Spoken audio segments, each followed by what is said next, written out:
Textures of sediments and rocks.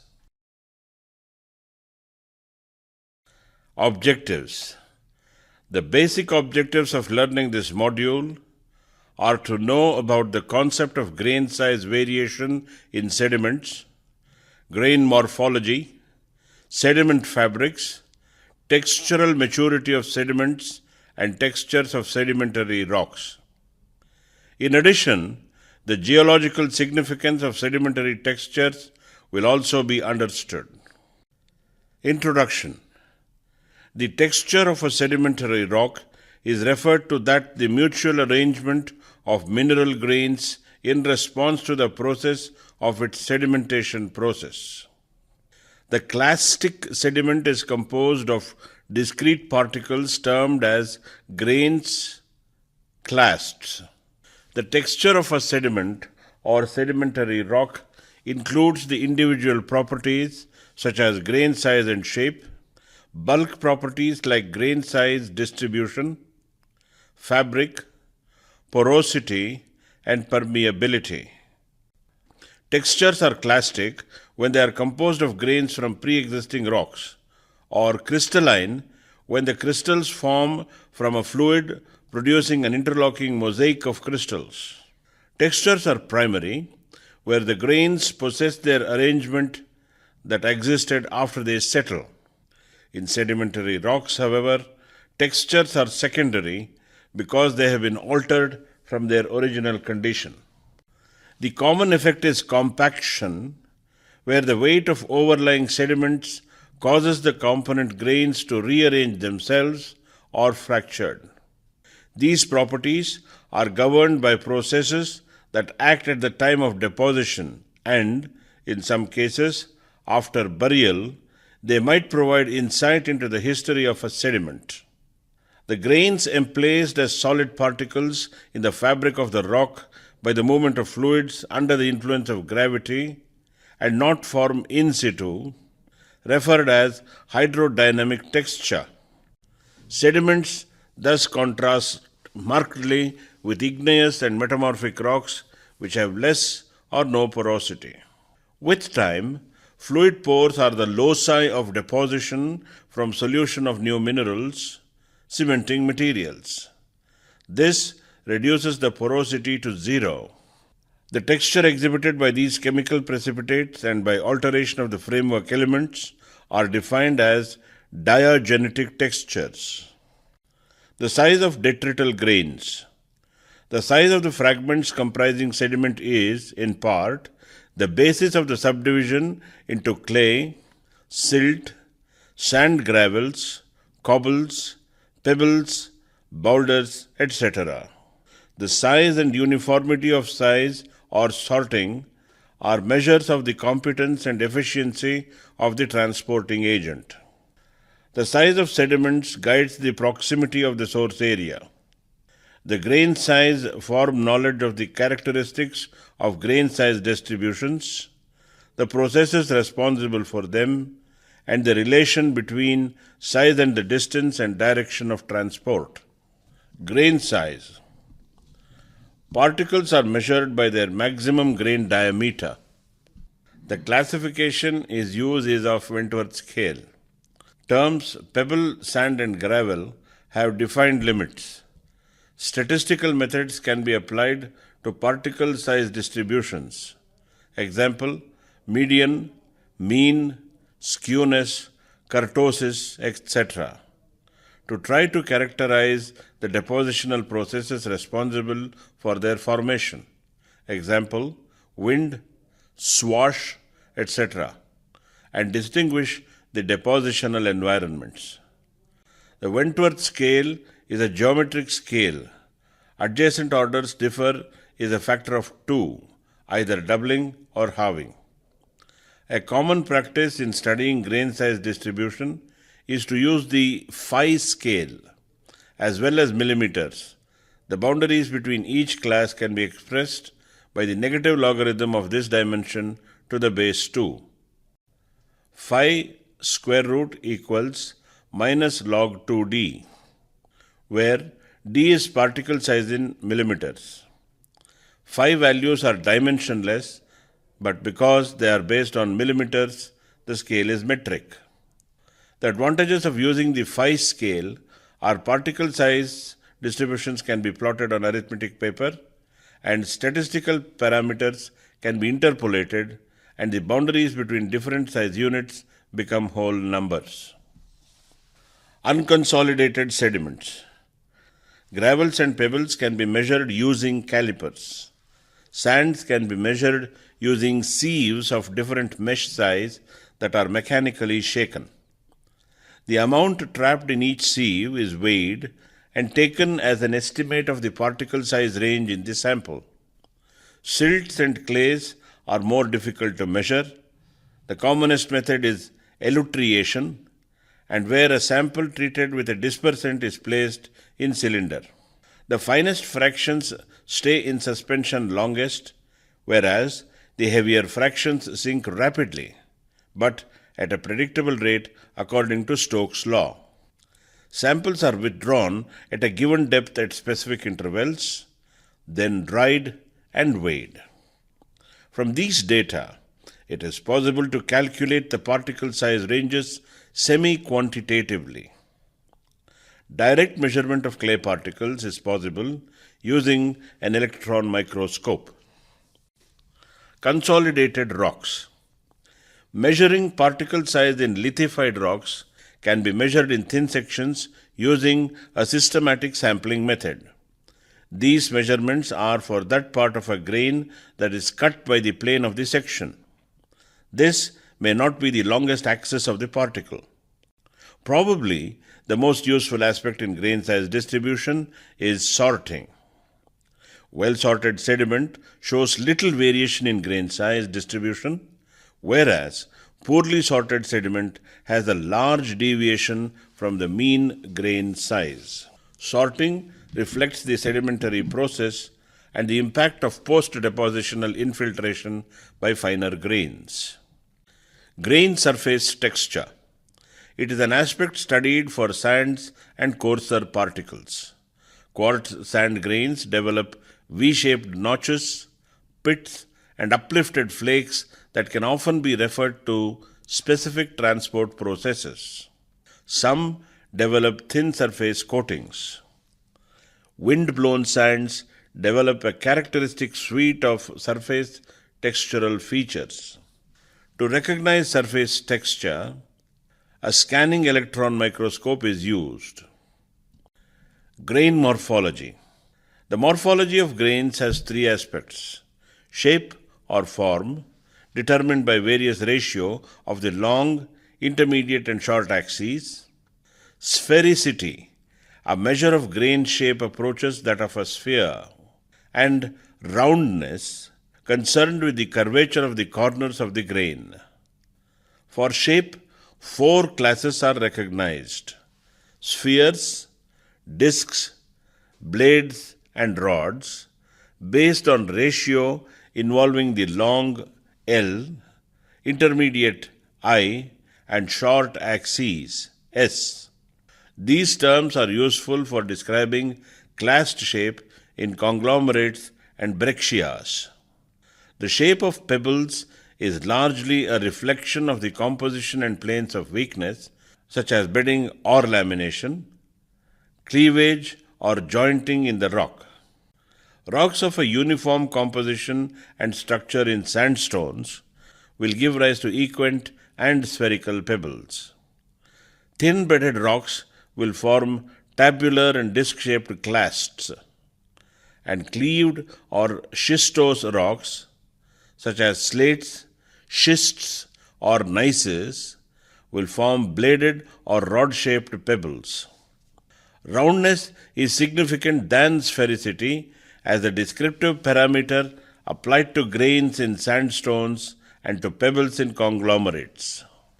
In the roundness of grains and pebbles is a reflection of transport distance or degree of reworking.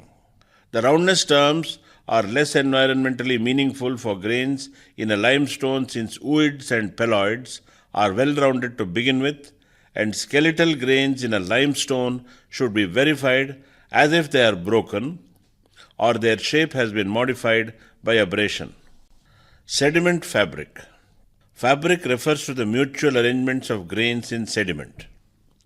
It includes the orientation of grains and their packing. Fabrics may be produced during sedimentation or later during burial and through tectonic processes. In types of sedimentary rock, a preferred orientation of elongate particles can be observed. This can be shown by prolate pebbles in a conglomerate or breccia and fossils in a limestone, mudrock, or sandstone. Such features are visible in the field. The sandstones show a preferred orientation of elongate sand grains.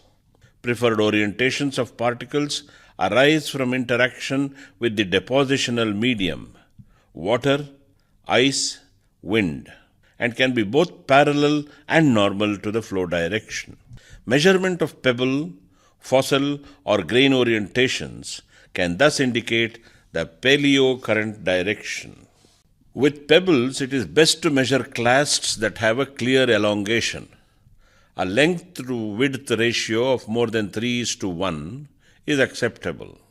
Preferred orientations can also be tectonically induced, so if you are working in an area of moderate deformation, also measure fold axes, cleavage, and lineation. Pebbles may be rotated into the tectonic direction. Look for pressure shadows and the development of fibrous minerals at the ends of the pebble. Tabular and disc-shaped pebbles or fossils commonly show imbrication. In this fabric, they overlap each other like a pack of cards, dipping in an upstream direction.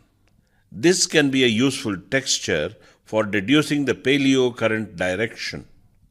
The amount of fine-grained matrix and the matrix-grain relationship affect the packing and fabric of sediment and are interpretations of depositional mechanism and environment. Where grains in sediment are in contact, the sediment is grain supported. Matrix can occur between the grains as cement. Where the grains are not in contact, the sediment is matrix supported. The matrix between the large clasts in coarser sediments. This may be well sorted or poorly sorted. That is, the sediment as a whole may be bimodal or polymodal in grain size. With sandstones and limestones, a grain support fabric with no mud indicates reworking by currents and or waves and wind, or deposition from turbulent flows where suspended sediment, mud, is separated from coarser bed load. Limestones with a matrix support fabric, such as a wacky stone, reflect quiet water sedimentation. Rudstone and floatstone are coarse limestones with a grain support and matrix support fabric, respectively. Textural maturity. The degree of sorting, the roundness, and the matrix content in sandstone contribute towards the textural maturity of the sediment. Texturally immature sandstones are poorly sorted with angular grains with matrix, whereas texturally supermature sandstones are well sorted with well-rounded grains and no matrix. Textural maturity increases with the amount of reworking or distance traveled. For example, aeolian and beach sandstones are typically mature to supermature, whereas fluvial sandstones are less mature. Textural maturity is usually matched by a comparable compositional maturity. It should be remembered that diagenetic processes can modify depositional texture. Texture of conglomerates and breccias. The shape and roundness of pebbles can be described by considering over a large area or up a thick succession. There may be significant changes in the degree of roundness of pebbles. This can be related to the length of the transport path. With regard to shape, pebbles of desert and glacial environments possess flat surfaces. Facets arising either from wind abrasion, Such pebbles are known as ventifacts or dry canters or glacial abrasion. A characteristic feature of pebbles in a glacial deposit is the presence of striations, although they are not always present. The shape of pebbles may be modified during burial and through tectonic deformation. Clasts of mud rock, especially those of intraformational origin, may be folded, bent, deformed, and fractured during compaction. When there is a lot of overburden, there may be sutured contacts, stylolites, between clasts as a result of pressure dissolution, or pebble may be forced into another to produce a concave pit. During more intense deformation and metamorphism, pebbles may be flattened and stretched out. In fluvial conglomerates, a normal to current orientation is produced by rolling of pebbles, while the parallel to current orientation arises from a sliding of pebbles. In glacial deposits, the orientation of clasts is parallel to the direction of ice movement. Glacial diamictites that have been subjected to periglacial conditions of freeze and thaw may contain split boulders. Textures of limestone breccias. Limestones are recognized on the basis of their textural differences. The evidence of mechanical deposition is described as clastic texture. The types within clastic textured group affiliate their characteristic appearances to the kinds and amounts of four textural components: grains, lime mud, micrite, cement, and void or pores. A non-clastic textured group of limestones is built up of the organic frame builders, and recrystallization calcite modifies the basic limestone types. Carbonate grains, which are analogous to sand or silt grains, form the rock framework for the mechanically deposited limestones. If grouped together, they are capable of yielding an effectively porous rock. Recognizable carbonate grain types are grouped into 5 divisions: detrital grains, fragments derived from pre-existing rocks; skeletal grains, broken or whole; pellets, grains composed of micritic materials; lumps, grain aggregates or composite grains; and coated grains, grains with concentric coating or with rims of calcium carbonate enclosing or encrusting a central nucleus.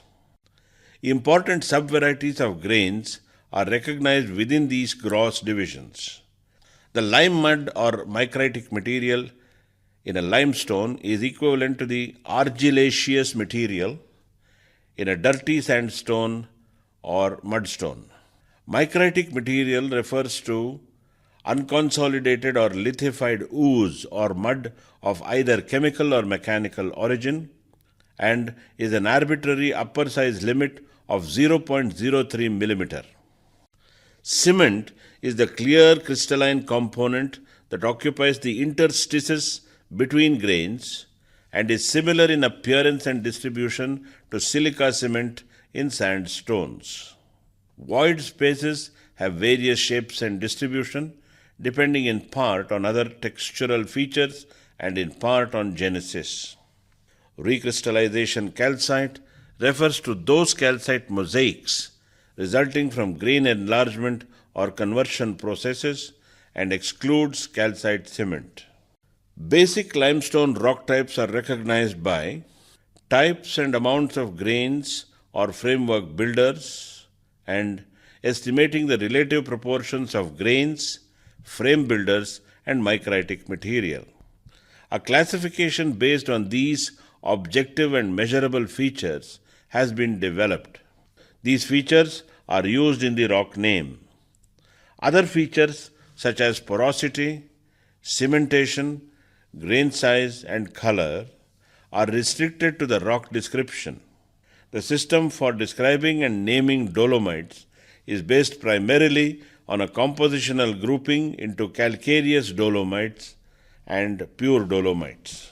These groups are modified by appropriate textural terms. Three textural features are useful in classifying the carbonate rocks that retain their depositional texture. Presence or absence of carbonate mud, which differentiates muddy carbonate from grainstone. Abundance of grains, which allows muddy carbonates to be subdivided into mudstone, wackeystone, and packstone. And presence of signs of binding during deposition, which characterizes bound stone. The distinction between grain support and mud support differentiates packstone from wackeystone. Packstone is full of its particular mixture of grains. Breccias show a clastic texture visible grains, coarser than sand. Grains are rounded. Grain size greater than 2 millimeters. Conglomerates shows a clastic structure with visible grains, coarser than sand. Grains are rounded. Grain size greater than 2 millimeters. Arcos sandstone show a clastic structure with visible grains, coarse sand size. Grain size between 1 by 16 and 2 millimeters. Sandstones shows a clastic texture with visible grains, sand size. The rock feels gritty to the touch. Grain size between 1 by 16 and 2 millimeters. Siltstones shows a clastic texture with the grains barely visible. The rock feels mostly smooth to the touch. Grain size between 1 by 256 and 1 by 16 millimeters. Mudstone shows a clastic texture with the grains are not visible. The rock feels smooth to the touch. Grain size smaller than 1 by 256 millimeters. Travertines show crystalline texture with microcrystalline calcite, CaCO3, fossil leaf encrusted by calcite. Travertine with growth band show a crystalline texture layered microcrystalline calcite, CaCO3. Dark colors probably caused by organic matter in calcite. Oolite shows a crystalline texture with individual calcite ooids have been cemented. Dark color probably caused by organic matter. Recent oolites also show crystalline texture with individual calcite ooids have been cemented. Cementation very faint, highly porous limestone. Chert exhibit a crystalline texture, microcrystalline quartz, 9SiO2, likely from dissolution and reprecipitation of silica. Hematites are iron-rich minerals showing crystalline texture, microcrystalline iron oxide, Fe2O3. Halites show crystalline texture, microcrystalline halite, NaCl, crystal size less than 1 centimeter. Crystalline texture, macrocrystalline cubic halite and NaCl, crystal size about 1 centimeter, are also seen in some places. Crystalline texture, microcrystalline halite, NaCl, red color caused by impurities in the salt. Halite, microcrystalline. Gypsum shows crystalline texture, macrocrystalline, geminate gypsum, CaSO4, 2H2O, lens cover for scale. Amorphous and crystalline varieties of gypsum show crystalline texture, gypsum crystal, and microcrystalline gypsum, CaSO4, 2H2O. Interpretations. The word texture refers to the size, shape, packing, and fabric of the components of the rock.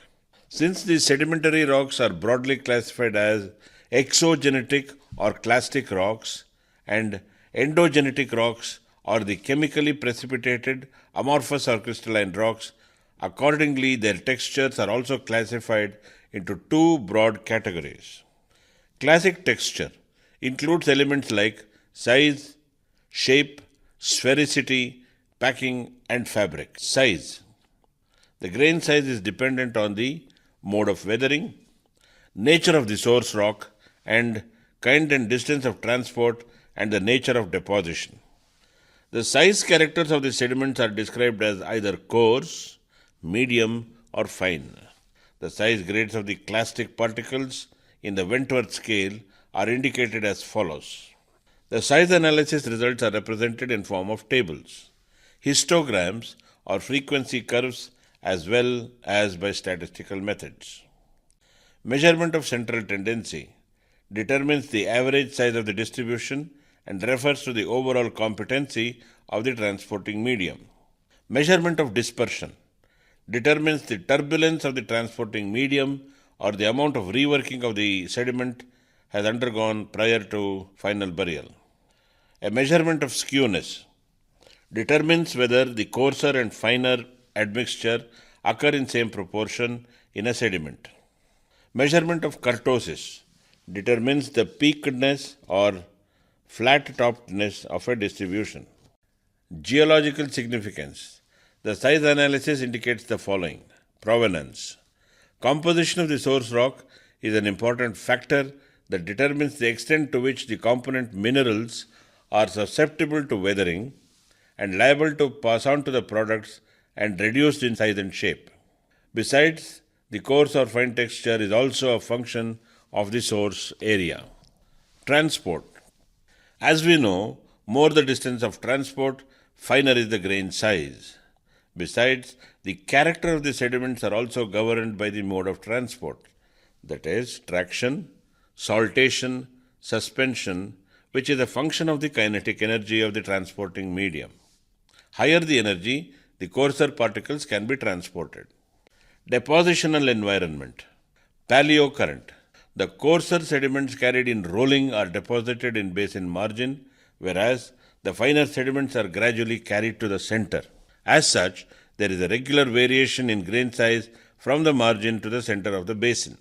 Transporting medium. Graded sediments are the result of long continued transport, while insorted sediments of a rapid and confused deposition like glacial deposits. Aeolian deposits are apt to be well graded and uniform. Tectonics of depositional site. With an increase in the rate subsidence of the area of deposition, the grain size decreases and the average sorting is poor. Under stable condition, the grain size is determined by the texture of the material available for reworking. Sorting steadily improves. Shape. It is defined as the sharpness of corners and edge of a clastic fragment. Accordingly, the shape may be angular, subangular, subrounded, rounded, well-rounded, etc. The shape of the sedimentary grain is determined by original shape of the mineral, stability of minerals, and amount and nature of transport. Sphericity. It is defined as the extent to which a particle approaches a sphere. It depends on distance of transport, mode of transport, and provenance. Longer the distance of transportation, more chances of being reworked, and therefore more the degree of roundness. Besides, wind produces perfect rounding. Glacier does the least. The mode of transport like traction, saltation, and suspension produces particles of variable roundness. Generally, the elongation quotient is maximum in metamorphic rocks, less in igneous rocks, and very less in sedimentary rocks. Thus, when the source rock is of metamorphic origin, the sphericity of the clastic grains is not that much pronounced. Packing. It is the manner of aggregation of sedimentary grains which are held together in place in the Earth's gravitational field. There are 6 methods of packing, out of which the rhombohedral packing is the most compact and tight, whereas the cubic packing is the loosest possible packing. It determines the porosity and permeability of sedimentary rocks. Fabric. It is the arrangement of the clastic particles in sediments. It is defined as the orientation of the grains or lack of it with which the sedimentary rock is composed. Pebbles, sand grains, mica flakes, etc. are the most useful fabric elements. Also, some fossils like gas-stroped shells, etc. It determines the paleocurrent direction. Non-clastic textures. It is formed as a result of deposition through chemical reaction. They are transported chemically by getting dissolved in the transported media, but reappear due to precipitation or evaporation. It is of two types: crystalline texture and non crystalline texture. Crystalline texture. They are formed due to direct precipitation from a saturated solution, and the result is an interlocks aggregate of crystals. Non crystalline texture. When colloids coagulate, they form a gelatin like mass.